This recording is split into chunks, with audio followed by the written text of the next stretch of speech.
I was standing in my living room on Super Bowl Sunday, February 11th, 2024, finger hovering over the play button on a video I'd spent 3 months preparing, watching 47 people, my parents, my in-laws, my kids' godparents, my brother, laugh and argue about the Chiefs versus 49ers, and my hands weren't even shaking anymore, which was the most terrifying part. If you've got some time and maybe something to drink, settle in. This one's heavy. So why did I wait exactly 364 days from the moment I discovered the truth to press that button? Why plan a reveal for the biggest family gathering of the year instead of confronting them the night I found out? Because 11 months earlier, I thought I knew what family meant. I thought I understood loyalty, trust, the unbreakable bonds between brothers. I thought the woman I married and the brother I raised were the two people in this world I could count on no matter what. I was wrong about all of it. This is the story of how I discovered my wife Amanda was sleeping with my younger brother Jake, the same brother I put through college, the same brother I let live in my house rent-free, the same brother who called me his hero. It's the story of how I spent 10 months documenting their betrayal while pretending everything was fine. And it's the story of what happened when I finally showed our entire extended family exactly who they really were. I'm not going to lie to you and say, I'm proud of everything I did, but I'm not going to apologize for it either. My name is Stephen Parker, I'm 33 years old, and I'm a firefighter at Station 3 in Boulder, Colorado. I've been on the job for 8 years, and before all this happened, I genuinely loved my life. I had a wife, Amanda, who I'd been with for 10 years, married for 7. We had 2 kids, Lily, who was 8 at the time, and Mason, who was 5. We had a nice house in a good neighborhood, the kind of place where kids ride bikes in the street and neighbors actually know each other's names. I worked 24-hour shifts, which meant I was home a lot when I wasn't at the station.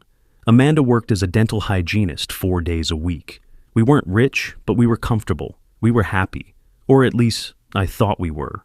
And then there was Jake, my younger brother, 7 years younger, which meant when our dad died of a sudden heart attack when I was 19 and Jake was 12, I became more than just his brother. I became his father figure. Our mom did her best, but she was grieving and working 2 jobs to keep us afloat. So I stepped up. I made sure Jake got to school, helped with homework, went to his soccer games, taught him to drive. When he got into CU Boulder, I helped pay his tuition. When he graduated in May 2022, I was sitting in the audience crying like a proud parent because our dad should have been there but wasn't, and I'd done everything I could to fill that void. Jake was a good kid, a little aimless after college, couldn't quite figure out what he wanted to do with his life. But he had a good heart. At least that's what I thought. He'd bounce between retail jobs, always talking about his next big plan, his next idea.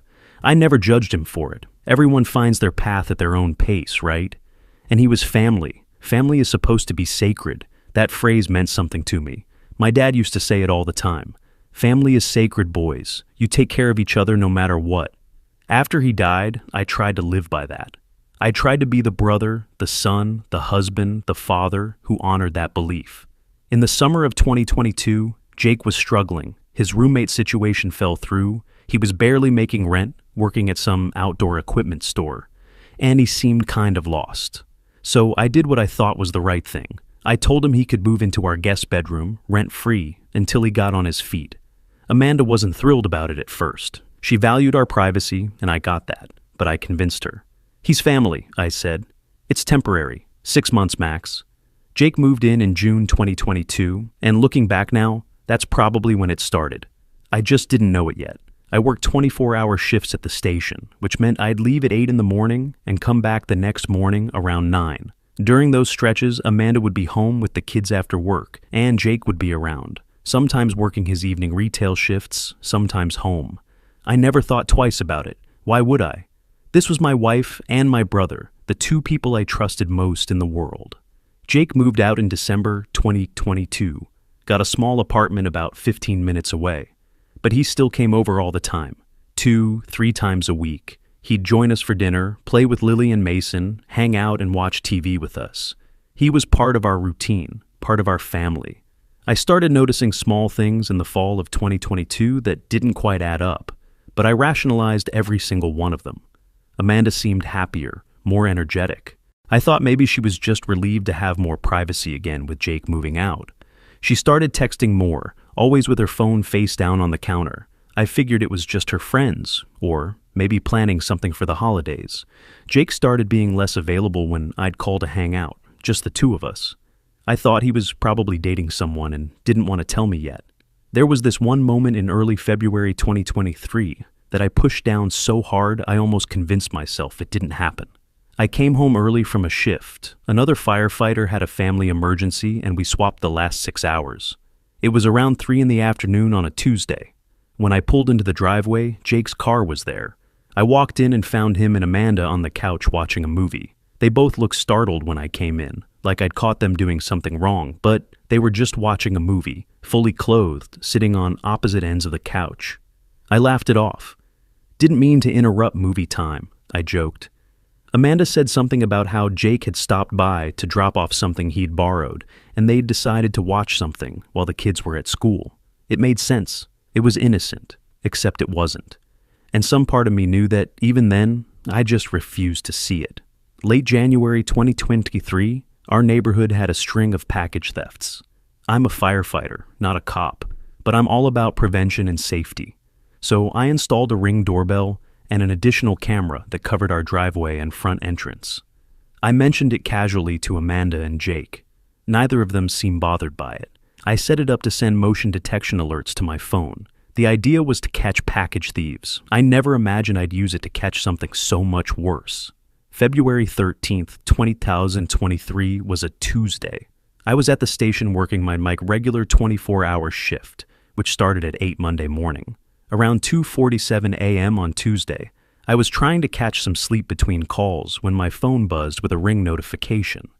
Motion detected at front door. I figured it was a raccoon or maybe a stray cat. We got those alerts all the time, but I was awake anyway, so I opened the app. The footage was crystal clear.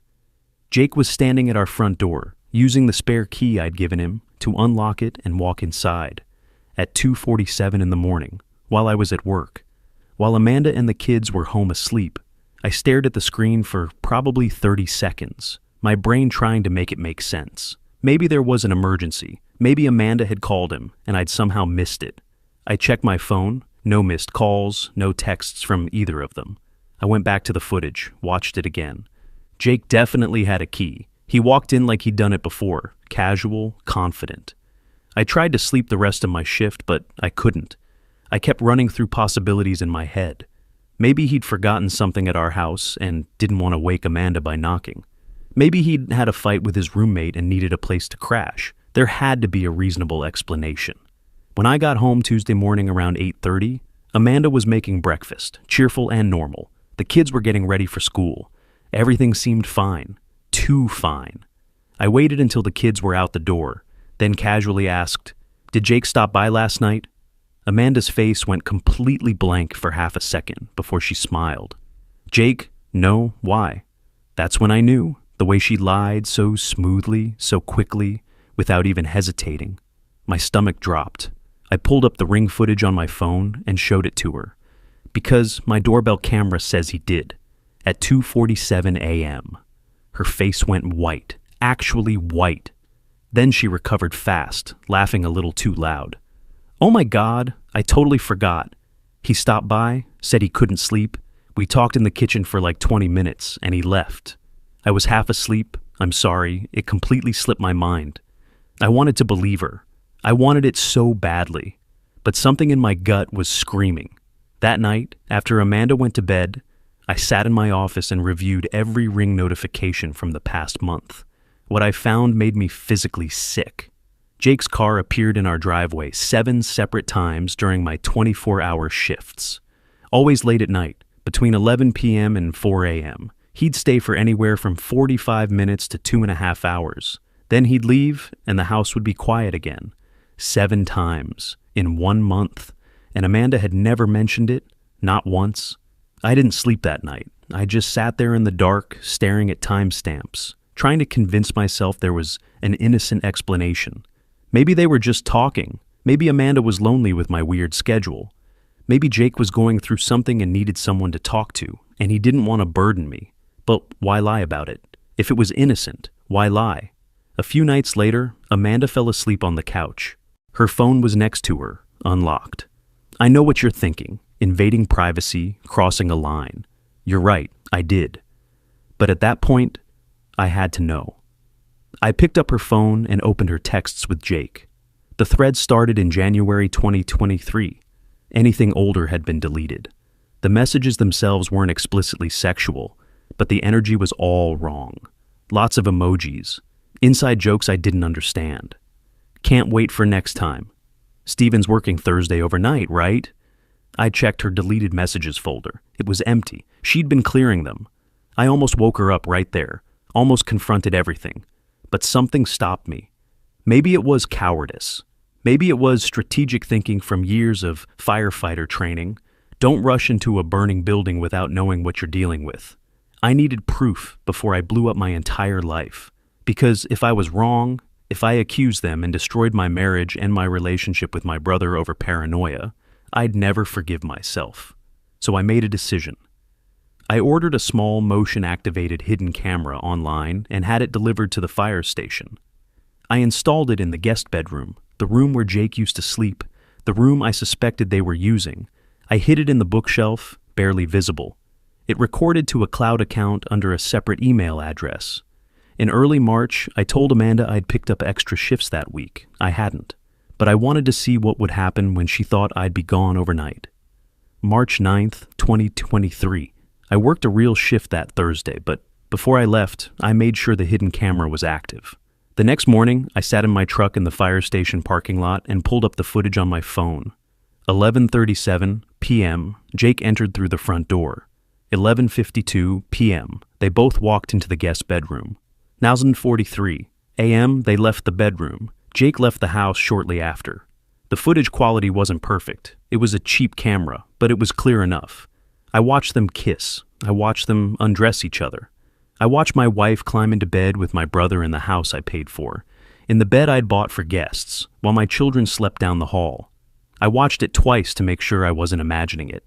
Then I leaned out of my truck and threw up in the parking lot. I called in sick for the first time in 3 years. I drove to a hiking trail outside of town and sat in the parking lot for 6 hours, crying, raging, trying to process what I'd just seen. My wife, my brother, in my house. While I was at work saving people's lives, they were destroying mine. The logical thing would have been to go home, confront them, blow everything up. But I didn't. I couldn't. Because in that parking lot, staring at the mountains, something shifted in me. If they could plan this betrayal for months, if they could look me in the eye and lie and smile and act like nothing was wrong, then I could plan too. I wasn't going to be the victim who reacted emotionally and gave them the chance to control the narrative. I was going to be smart about this. I went to a lawyer. Patricia Morrison was a divorce attorney, someone at the station had recommended once. I walked into her office on March 10th, 2023, with a folder full of evidence, Ring doorbell footage, hidden camera footage, screenshots of text messages. Patricia looked at everything, then looked at me. Colorado is a no-fault divorce state, she said. But adultery, especially with a family member, absolutely affects custody negotiations, settlement terms, and spousal support. This is strong evidence. What do? I asked. Don't confront them yet, she said. Document everything for at least 60 to 90 days. We need to establish a pattern, not just one incident. Can you do that? Can you go home and pretend you don't know? I thought about my kids. I thought about my career, my reputation, my future. I'm a firefighter, I said. I run into burning buildings for a living. I can do hard things. For the next 2.5 months, I lived a lie. I came home from shifts and kissed Amanda goodnight. I had dinner with Jake on weekends and laughed at his jokes. I played with my kids and tucked them into bed. And the whole time, I was dying inside. Every touch from Amanda felt like a betrayal. Every text from Jake felt like mockery. I started therapy, told Amanda it was for work stress. I collected evidence, 12 more instances over 8 weeks. Amanda even suggested marriage counseling in April because she felt like we were distant lately. The irony almost broke me, but I agreed. We went to 3 sessions. I sat there and nodded and talked about communication, while the therapist had no idea what was really happening. On May 15th, 2023, my 33rd birthday, Amanda threw me a small party. My parents came, Jake came, a few friends from the station. Jake gave me a gift, a framed photo of the two of us as kids with our dad, with an engraving that said, "Best brother ever." I excused myself to the bathroom and broke down crying. I looked at myself in the mirror and barely recognized the person staring back. Who was I? What was I doing? But then I had a moment of clarity. I wasn't just collecting evidence for a divorce. I needed everyone to know what they'd done. My family, our friends, everyone who trusted them. Because they didn't get to control the narrative. They didn't get to play victim or make excuses in private conversations where I wasn't there to defend myself. That night, an idea started forming. My family had a tradition. Every year since 2018, Amanda and I hosted a Super Bowl party. It was a big deal. 40, 50 people. Both sets of parents, extended family, close friends, neighbors. The kids loved it. Everyone loved it. It was our thing. Next Super Bowl was 10 months away. February 2024. And that's when I decided. I'd show them everything at the party, in front of everyone. I'd make sure there were witnesses to the truth before they could spin it into something else. I know how that sounds. I know it sounds cruel, calculated, over the top. Maybe it was. But I spent the next 10 months planning it, and I don't regret it. I kept collecting evidence. 23 documented instances total over 8 months. I backed up every video, every screenshot, every timestamp to 3 separate cloud drives and an external hard drive. I consulted with Patricia regularly. We prepared divorce papers, custody arguments, financial protection strategies. I opened a separate bank account. I documented everything, and I learned how to edit video. I spent hours at the fire station between calls, working on my laptop, teaching myself Final Cut Pro. I created a video montage, 4 minutes and 12 seconds long. It started wholesome. Family photos from 2023, Christmas, birthdays, vacations, smiling kids, happy music playing. We Are Family by Sister Sledge. Then the music distorted. The photos faded. A new title card appeared. But some families keep secrets. Then came the footage. Ring doorbell timestamps showing Jake entering the house late at night. Hidden camera footage from the guest bedroom, blurred enough to not be pornographic, but clear enough to show exactly what was happening. Screenshots of text messages, timeline of dates, final title card, affair timeline, January 2023, present, 23 documented encounters, my wife Amanda, my brother Jake, my home. I watched that video 100 times, tweaking it, making sure it was devastating but factual, not sensationalized, just the truth. In December 2023, Amanda asked if we were doing the Super Bowl party. I said absolutely, let's make it the biggest one yet. She was thrilled. We sent out invitations in early January, both sets of parents, Jake, aunts, uncles, cousins, close family friends, the kids' godparents. 47 people RSVP'd. Yes. Amanda was excited. She kept talking about food, decorations, how fun it would be. And I smiled and agreed and helped plan, knowing what was coming.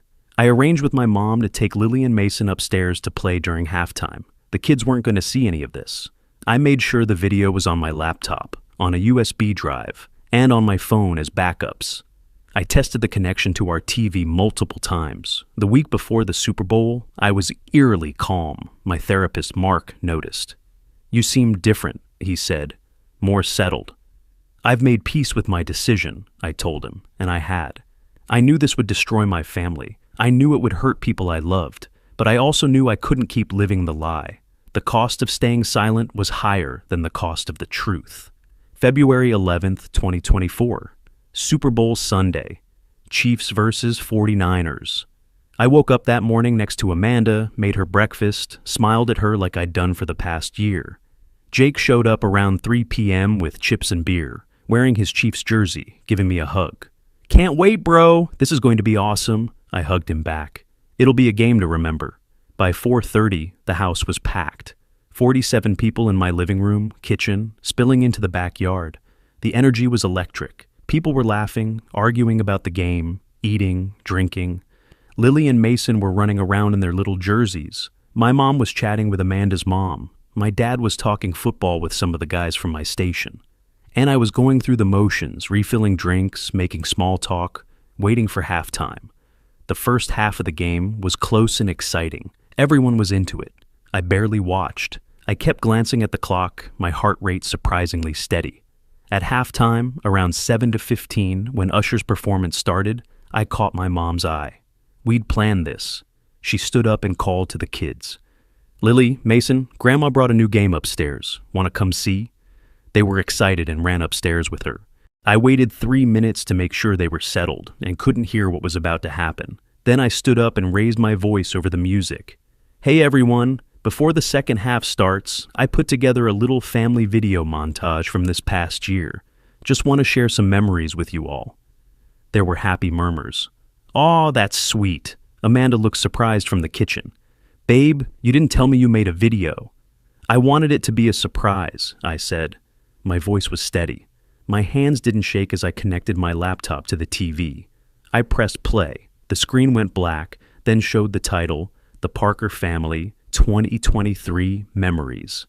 The montage started sweet. Photos of Christmas morning, the kids opening presents, Lily's birthday party, our summer trip to the lake, family dinners. Everyone smiled, some people teared up.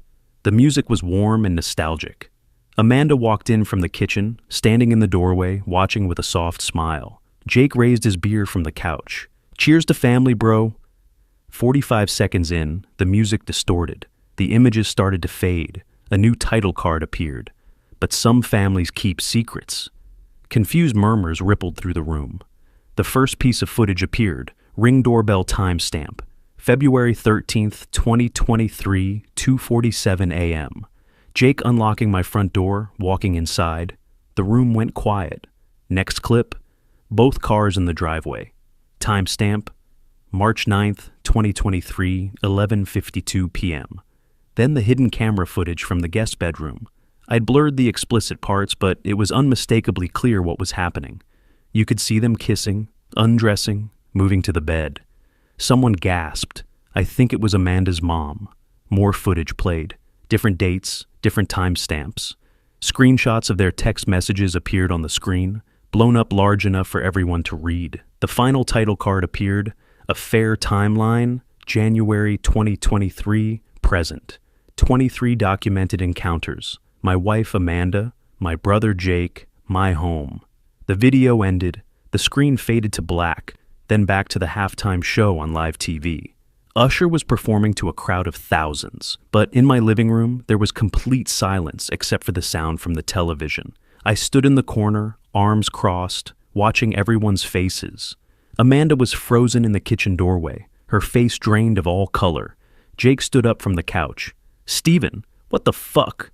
My dad, Richard, cut him off. He stood up slowly from his chair. "What is this?" Amanda's mom, Susan, was already crying.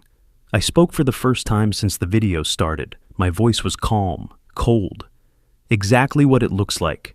My wife and my brother have been having an affair for over a year. In my house, while I was at work, while my kids were sleeping down the hall. I've known for 10 months. I documented everything." Amanda rushed toward me. "Steven, please, let me explain." "Explain to them," I said, stepping back. "Not to me. I've heard enough lies." Jake tried to approach me. "Bro, I'm so sorry. We didn't mean for this to happen. We just—" "Don't call me bro," I said quietly. "You're not my brother anymore." My dad walked over to Jake. For a moment, I thought he was going to say something. Instead, he slapped him across the face. Hard. It was the only act of physical violence in the entire night, and honestly, I didn't stop him.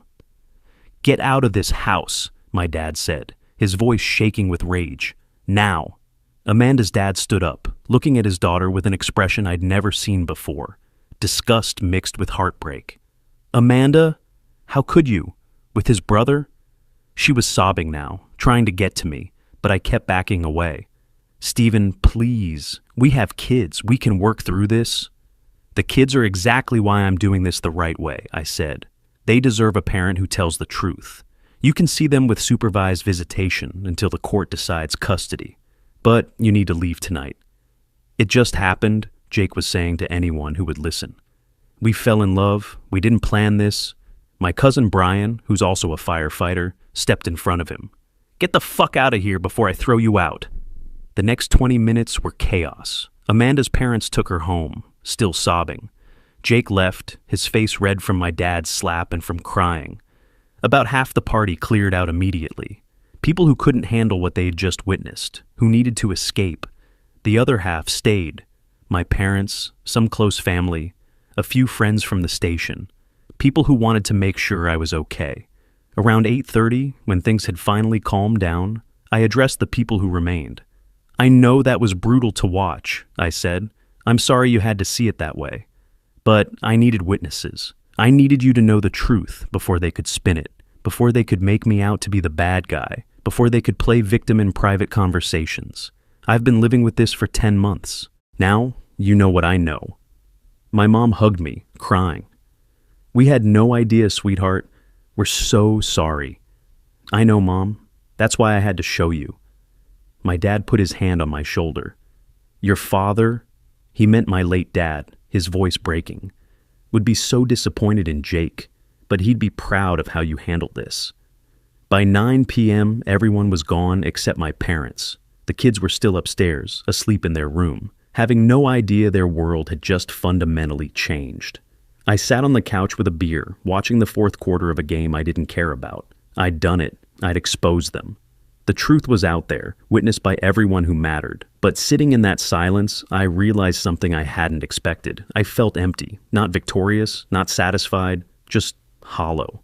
I'd spent 10 months fueled by rage and the need for justice. And now that I'd gotten it, I had no idea who I was without it. The next week was a blur. Amanda stayed with her parents. She came by once with her dad present to get clothes and essentials. Our conversation was stiff, minimal. On February 14th, Valentine's Day, because I have a dark sense of humor, I had her served with divorce papers. "You already had these ready?" she asked, looking at the document. "You planned all of this?" "You planned a betrayal for over a year," I said. "I planned my exit for 10 months. We both kept secrets." Jake called me 47 times in the first 3 days. I blocked his number. He sent a long email full of apologies and explanations about how it just happened and how they connected and how sorry he was. I didn't respond. What followed was the systematic destruction of the life they'd built on lies. Amanda's family was mortified. Her mom called me in tears, apologizing for her daughter. Her sister Monica told me she had no idea and felt sick about it. Even most of Amanda's extended family sided with me, which meant she'd humiliated not just herself, but her entire family. My family split roughly 80-20 in my favor. My dad told Jake he wasn't welcome at family events. My mom was torn. He was still her son. But she understood why I'd done what I did. Some distant relatives tried to defend Jake, saying people make mistakes. He's young. I told them simply, if you defend him, you're choosing him over me. I won't stop you, but I won't be around you. Most chose me. The neighborhood moms group that Amanda was part of, they kicked her out. Parents at Lily and Mason schools started whispering. Some people excluded Amanda from events. The firefighter community, my brothers at Station 3s, rallied around me completely. They offered to cover my shifts when I needed time, invited me to family gatherings, made sure I wasn't alone. Amanda had to transfer to a different dental office location because word spread and her work environment became hostile. Jake quit his retail job because the manager heard about the situation, and the judgment from coworkers became unbearable. He moved to Denver, 45 minutes away, to try to escape the reputation. But the worst part, the part that made me question everything, was watching them fall apart. Amanda spiraled hard. Her mom called me in March, worried. She's not eating, barely sleeping. I'm concerned about her mental health. "I'm sorry she's hurting," I said, and I meant it. But that's not my responsibility anymore. Amanda started therapy, got prescribed anti-anxiety medication. She had a panic attack during our custody mediation in April, and we had to reschedule. Friends told me she was a shell of herself. Jake's trajectory was even worse. He started drinking heavily. In April, he got pulled over with a BAC of 0.12 at 2 in the morning and got a DUI. Lost his license for 6 months. He called me from jail, begging for help. "Please, I have nobody else." I didn't bail him out. My mom did. She called me afterwards. "I know you're angry, but he's in a really bad place." "He put himself there," I said. "I didn't force him to sleep with Amanda. I didn't force him to drink and drive." The breaking point came at Easter, April 15th, 2024. My parents hosted a family gathering. I was there with the kids.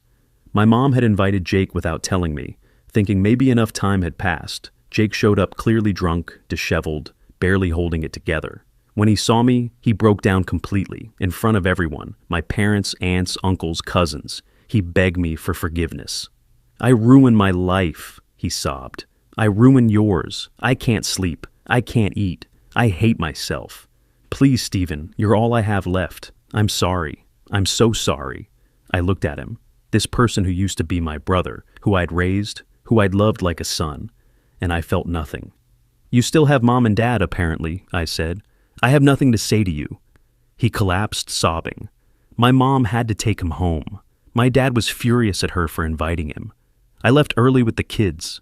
That night, alone in my bedroom after putting Lily and Mason to bed, I broke down. Not because I felt bad for Jake. I didn't, not really. But because I started questioning everything. Was I responsible for how far he'd fallen? Did I break him? Or did he break himself? I brought it up in therapy the next week. "You got the truth out," Mark said. "You got justice. But revenge didn't heal the wound, did it?" "No," I admitted. "But neither would have staying silent." "That's true. But Stephen, you need to separate his choices from yours. You didn't make him have an affair. You didn't make him drink and drive. Those are his consequences for his actions. Your responsibility is healing yourself, not managing his guilt." The divorce was finalized in June 2024. I got primary custody of the kids. They lived with me. Amanda got them every other weekend and one weeknight. The judge noted that her adultery in the marital home, while children were present, shows poor judgment regarding prioritizing her children's well-being. I kept the house. Asset split was 60-40 in my favor. No alimony because of the adultery clause. Amanda moved to a small apartment. By summer, the dust had settled legally. I'd won everything I wanted to win. I had my kids most of the time. I had my house. I had vindication. Everyone knew the truth. But I also had this gnawing emptiness that no amount of winning could fill. That's when the real healing started. I committed to therapy once a week. Mark and I worked on processing the betrayal, releasing my need to control everything, redefining what family meant to me. "You need to forgive yourself for loving them," he told me once. That wasn't weakness. That was being human. I started journaling for the first time since high school. I wrote letters I never sent. To Amanda, to Jake, to my late father. I wrote down everything I wished I could say but couldn't. I focused on rebuilding my relationship with my kids. Lily, who was 9 by then, started asking questions. "Why did you and Mommy break up?" I gave her an age-appropriate answer. Sometimes grown-ups make choices that hurt each other. Mom made a choice that broke my trust, and I couldn't stay married after that. But we both still love you and Mason very much. Mason, at 6, was less aware. He just wanted time with Dad, so I gave it to him. Camping trips, bike rides, movie nights. I read parenting books about co-parenting after infidelity. I made a rule for myself, never badmouth Amanda in front of the kids no matter how much I wanted to. Amanda actually thanked me for that once during a custody exchange. "Thank you for not turning them against me." "They're kids," I said. "They don't deserve to carry our mistakes." My brothers at Station 3 became my lifeline. Carlos, Brian, the guys I'd worked with for years. They rallied around me, poker nights, hiking trips, just being there. They covered my shifts when I was having rough days. They invited me to family barbecues. They made sure I wasn't isolated. "You're not just a firefighter," Carlos told me once. "You're family here." And I realized something. Blood doesn't define family the way I used to think it did. In late September, I ran into Emma Rodriguez at a coffee shop. She was a second-grade teacher at Lily's school. We'd met at parent-teacher conferences before the divorce, always friendly but professional. We started talking, just small talk about books and hiking. She'd heard about the divorce through the school parent network but didn't pry. "If you ever want to grab coffee and not talk about heavy stuff," she said, "let me know." I was hesitant. The idea of dating again, of trusting someone again, felt impossible. But I said yes anyway. Our first coffee was easy. We talked about normal things, books, hiking trails, favorite restaurants. Our second coffee, 2 weeks later, I opened up a bit about the betrayal. She listened without judgment, then shared her own story. She'd been divorced 3 years ago for different reasons. She understood that healing isn't linear. We started seeing each other regularly, hiking on weekends, coffee during the week, texting about random things that made us laugh. It was slow and careful and honest. Our first kiss happened in November, after a hike to Chautauqua Park. "What if I can't trust anyone again?" I asked her one night.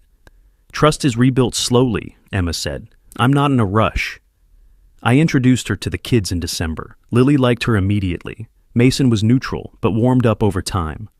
By January 2025, we were in a steady relationship built on communication and honesty. Everything my marriage to Amanda hadn't been. "I'm not here to fix you," Emma told me once. "You're not broken, you're healing." By the time Thanksgiving 2024 rolled around, I'd built a new definition of family. I spent it with my parents, my kids, and a few close friends from the station. My mom asked if Jake could come. I told her simply, "If he comes, I leave." He didn't come. Christmas was different than any I'd had before. It was me, the kids, my parents, Emma, and some of the guys from Station 3. A blended chosen family. And sitting around that table, I realized something. Family isn't just blood. It's who shows up when you're broken. It's who builds you back up instead of tearing you down. My mom still brings up Jake sometimes. "He's in AA now," she told me in early 2025. "He's trying to get better." "I'm glad he's getting help," I said, "but I'm not ready to forgive him. Maybe I never will be." I talked about it with Mark. "Forgiveness isn't required for healing," he said. "Boundaries are. You can wish him well from a distance and never have a relationship with him again. Both can be true." And that's where I landed. I hope Jake gets sober. I hope he finds peace. But I don't need to be part of that journey. Some betrayals are too deep to come back from. In July 2025, Jake called me from a new number I didn't have blocked. I almost didn't answer, but something made me pick up. "I know you don't want to talk to me," he said. His voice was different, quieter, more sober.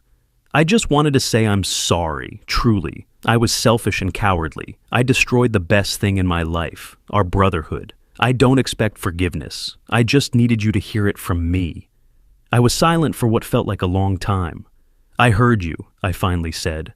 "I appreciate you saying it, but it doesn't change anything. I hope you stay sober. I hope you're better to the people in your life now, but I can't have you in mine." "I understand," he said. "Goodbye, Stephen." "Goodbye." I hung up. I didn't cry. I didn't feel anger. I felt nothing and then relief. A year after the Super Bowl reveal, I woke up next to Emma in my bed, the same bed I used to share with Amanda, and I didn't feel haunted anymore. The house was still mine. My kids were still mine. My life was still mine. And for the first time in a long time, I felt like I was moving forward instead of just surviving. People ask me sometimes if I'd do it differently. The Super Bowl reveal. The public humiliation. Making them face their consequences in front of everyone. Honestly, I don't know. Part of me wishes I'd handled it privately, for my family's sake, for Jake's sake. But another part knows I needed the world to see the truth. I needed witnesses. I couldn't carry that secret alone anymore. And if I'd confronted them privately, they would have controlled the narrative. They would have made themselves the victims, made me the villain who couldn't forgive a mistake. Did it heal me? No. Revenge doesn't heal. Therapy heals. Time heals. Building a new life heals. But the revenge gave me something I desperately needed in that moment. It gave me my power back. It gave me agency when I felt powerless. The cost was real. My family is fractured. My brother and I will probably never speak again. My kids have a broken home. That hurts. But the cost of staying silent, of continuing to live the lie, would have been higher. I would have lost myself. 18 months after everything fell apart, I'm standing on solid ground again. I got promoted to lieutenant at Station 3. Emma and I are talking about moving in together. My kids are thriving. Lily just made the soccer team. Mason starts first grade in the fall. I bought a motorcycle, something I always wanted but never made time for. I ride it on my days off, feeling the wind, feeling free. I still see Amanda at custody exchanges. She's dating someone new, I think. I don't ask. We're cordial, focused on the kids. Sometimes I wonder if she regrets what she did, if she thinks about the life we could have had. But that's not my weight to carry anymore. Jake and Amanda ended up together officially after the divorce was finalized. I heard through my mom they're talking about getting married. I told her honestly, I hope they're happy. And I meant it. Not because I forgive them, but because their happiness or unhappiness isn't my concern anymore. My parents' relationship with Jake is complicated. My dad still doesn't talk to him. My mom sees him occasionally, separately from me. Family holidays are split now. She wishes we could all be together again. Mom, I love you, I told her recently. But that's not going to happen, and that's okay. We all made choices. This is the consequence. Last month, I was sitting on my back porch with Emma, watching the sunset. The kids were playing in the yard. Carlos and his family were coming over for dinner. Life felt normal in a way it hadn't in years. You seem happy, Emma said. I am, I said. And I realized it was true. Family is supposed to be sacred. I used to think that meant blood and loyalty no matter what. Now I know it means something different. It means choosing people who choose you back. It means building something honest, even if it's built on the ruins of what you lost. My family broke. But I built a new one, and this time it's built on truth.